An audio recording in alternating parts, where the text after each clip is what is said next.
Long term investment part one में हमने देखे थे कि हम लार्ज कैप, मिड कैप और स्मॉल कैप में किस तरीके से फंड को अलोकेट करेंगे। आज हम उसी पार्ट को आगे कंटिन्यू करेंगे और देखेंगे कि हम इस फंड को जो है वो किस तरीके से अलोकेट कर सकते हैं। थोड़ा सा हम इसको यहाँ पर डिटेल में समझेंगे। तो चलिए चलते हैं हम स्क्रीन की तरफ। तो यहाँ पर हमने देखे थे कि लार्ज कैप स्टॉक्स के अंदर आप 65 टू 70% का इन्वेस्टमेंट कर सकते हो। वहीं पर आप मिड कैप में 20 टू 25 और स्मॉल कैप में आप 10 टू 15% का अलोकेशन कर सकते हो। मान लो अगर आपका अकाउंट साइज या फिर आप लमसम में 1 लाख रुपए इन्वेस्टमेंट करना चाहते हो, तो यहाँ पर आपका जो इन्वेस्टमेंट होगा वो 65,000 से 70,000 के अराउंड में रहेगा। वहीं पर मिड कैप में आपका जो है वो 20 से 25,000 के आसपास में रहेगा और स्मॉल कैप के अंदर आप जो है वो 10 से 15,000 का इन्वेस्टमेंट करोगे। ये तो हो गया large cap, mid cap, small cap. अब आप अलग-अलग सेक्टर्स के अंदर किस तरीके से अपने फंड को लार्ज, मिड और स्मॉल कैप्स के अंदर इन्वेस्ट करोगे। तो यहाँ पर देखिए मैंने सेक्टोरल इंडाइसेस लिखा हूँ। Auto sector, IT sector, FMC, consumer durables, metal sector, pharma, reality, health care और ऑयल एंड गैस सेक्टर्स।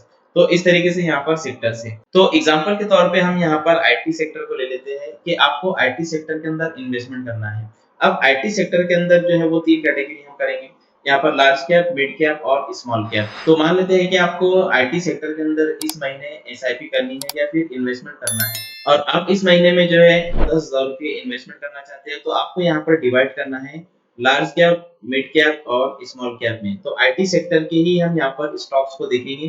तो इसके लिए हम चलेंगे एनएससी इंडिया वेबसाइट पर। तो nseIndia.com को आपको ओपन करना है। मार्केट डाटा में आपको यहाँ पर इंडाइसेस पर क्लिक करना है। इंडाइसेस पर क्लिक करने के बाद में आप इसको स्क्रॉल डाउन करोगे। स्क्रॉल डाउन करने के बाद में यहाँ पर आपको सेक्टोरल इंडाइसेस करके एक ऑप्शन देखने को मिल जाएगा। तो यहाँ पर आप जो है निफ्टी आईटी को देख सकते हो। तो सिंपली आपको निफ्टी आईटी को ओपन करना है। जब आप निफ्टी आईटी को यहाँ पर ओपन करोगे तो यहाँ पर आप देखिए कि यहाँ पर नंबर ऑफ स्टॉक जो है वो 10 है।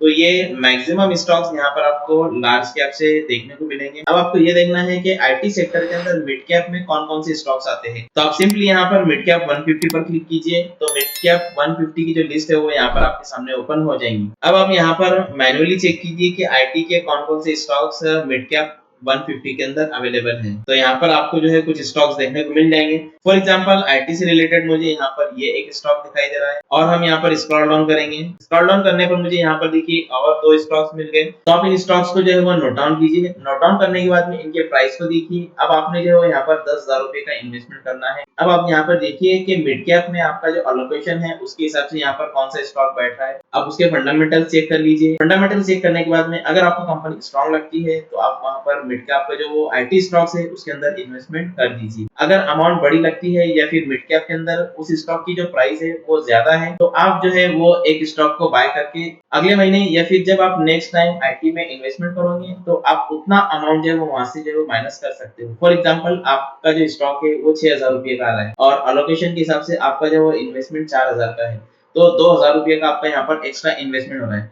तो आप क्या कीजिए वो जो 2,000 रुपए है वो नेक्स्ट इन्वेस्टमेंट के अंदर से आप माइनस कर सकते हो।